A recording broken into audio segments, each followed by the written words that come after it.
Hey guys, and welcome to my Shattered Worlds guide. If you are looking for a particular part of this video or guide, check the description below. When you're ready, grab your cup of tea, sit back, relax, and enjoy. Shattered Worlds is a combat minigame that can only be done alone.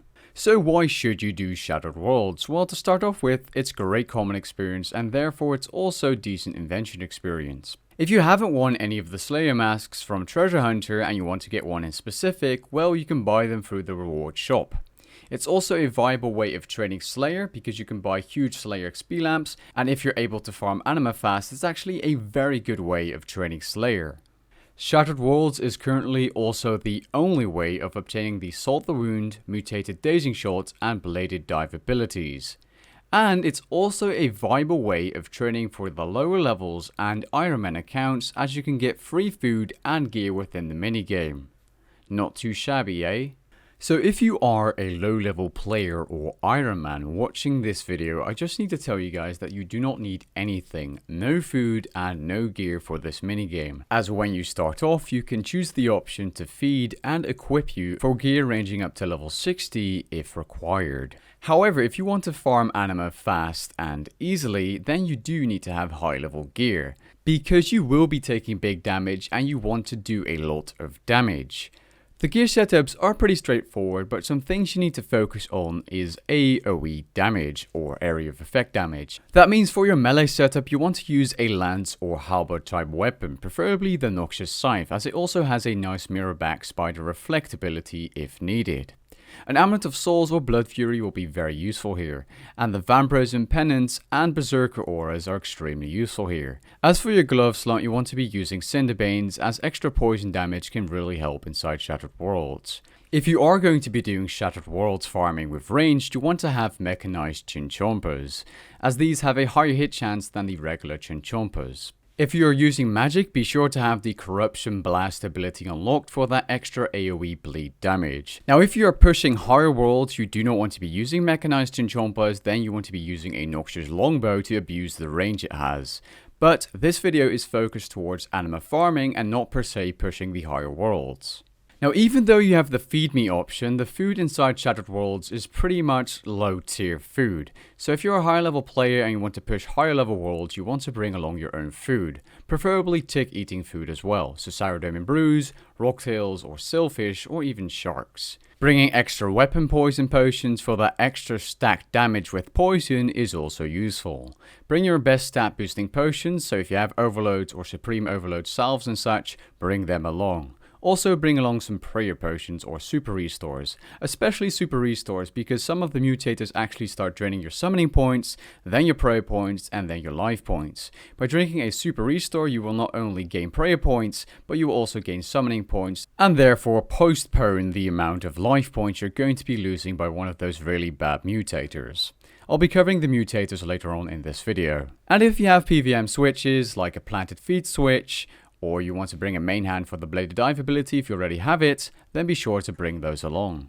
Now whenever you start a run in Shattered Worlds, or you're climbing worlds, or you're doing a challenge, you have mutators for each world. These mutators can be buffs or extreme debuffs, so be sure to pick the right ones. However, sometimes you're going to have to stick with a bad mutator for a challenge, or sometimes you don't have a choice and you'll just have to stick with it. So let's first talk about the mutators you want to have or want to pick and prioritize if you are given the option. The first of which is Feeling Pumped, and whatever combat style you're using, but especially with melee, this is literally the best in slot, it's not even a slot, best mutator to pick. It literally gives you unlimited adrenaline every so often, which is extremely good if you're zerking and using your AoE abilities.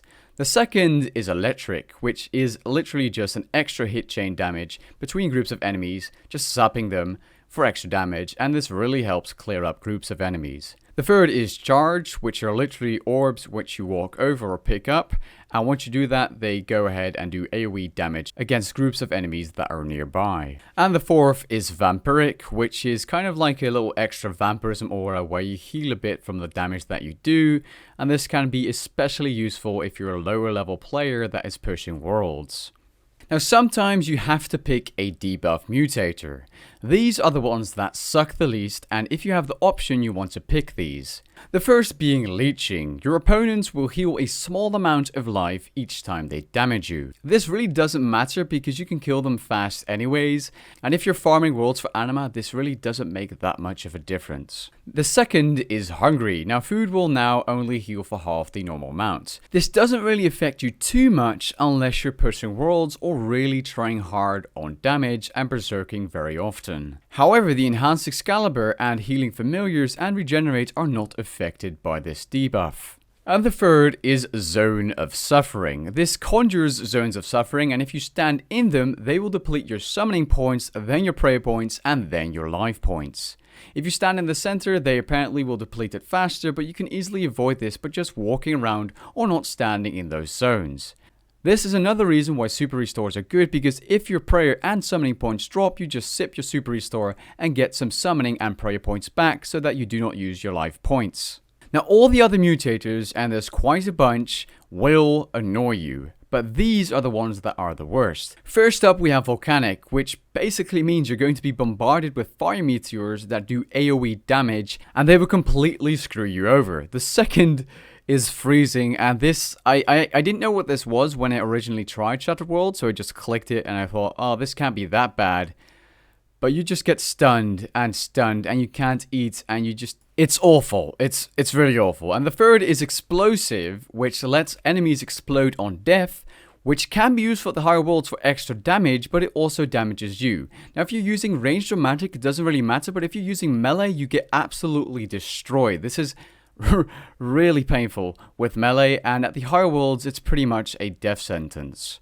And again, all the other mutators, just try and avoid them if possible and only use the ones that buff you, but sometimes you cannot avoid the debuffs and you have to deal with it or start over. Now before I get into actual Shattered Worlds and what you have to do, this is how you get there. It's located in the Lumbridge Swamp, and you can get there easily by teleporting to the Lumbridge Lodestone and following the video. There's a bank nearby, and to start Shattered Worlds you simply have to click on the blue portal and choose your highest world, which is probably one if you're watching this video.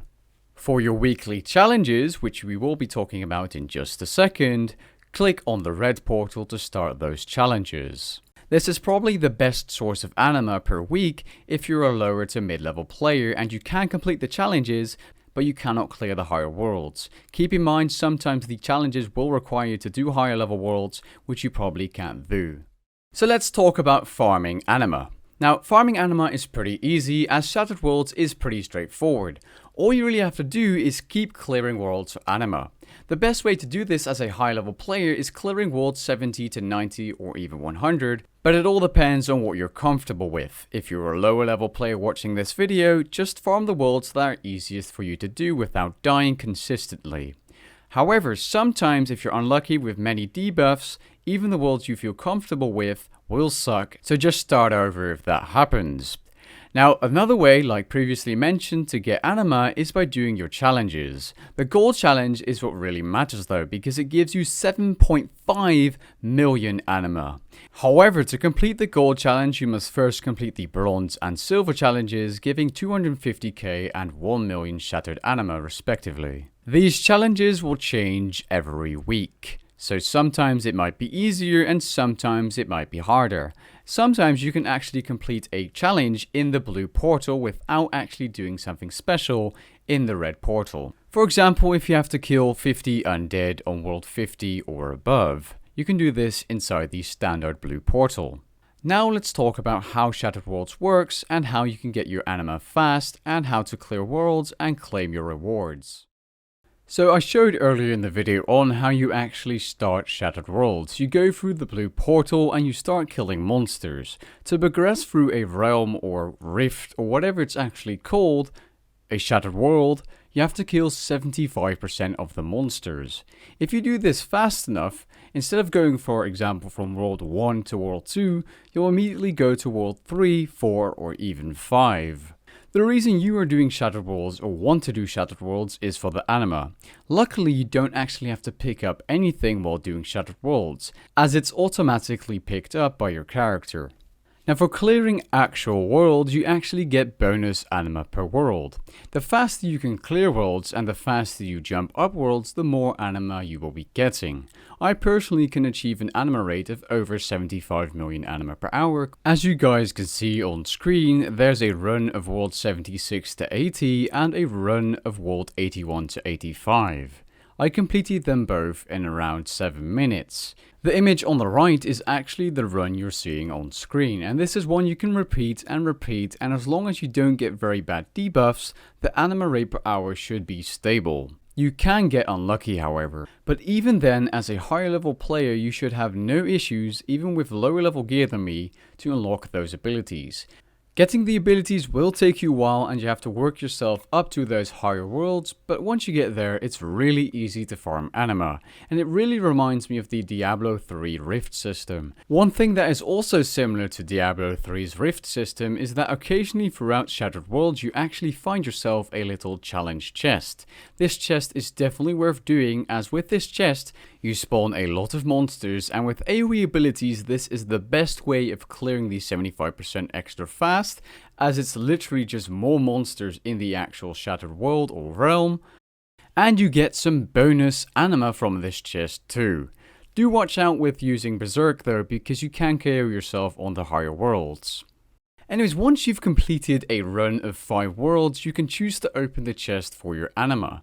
Then through the blue portal you can leave and do it again, or if you're climbing worlds you can just go through the red portal to continue on with your supplies. If anyone was wondering, this is actually a checkpoint system, and there's also a bank nearby for more supplies if you want to continue throughout your run. There is no bonus whatsoever for saving up your chest, so you can open it every time you reach a checkpoint because there's no streaking system for Shattered Worlds. And with that being said, we really have come to the end of this guide. I just want to say the rewards worth getting are definitely those 2 abilities, Slayer experience lamps if you want to farm beyond those abilities, and other rewards to get a decent Slayer experience rate, because if you can farm a lot of anima per hour, you can also farm yourself a lot of Slayer experience per hour. The pet is pretty cool too, but not really worth the anima, although if you want it and you have the other rewards already, you might as well get it. The sigils are okay and can be used in certain situations, however they are not game changing or game breaking, so they won't make a massive difference to whatever combat you're doing. And with that being said, I hope you guys enjoyed this video and found it helpful. If you did, be sure to leave a like down below and maybe even consider subscribing. And I'll catch you guys in the next video. Peace.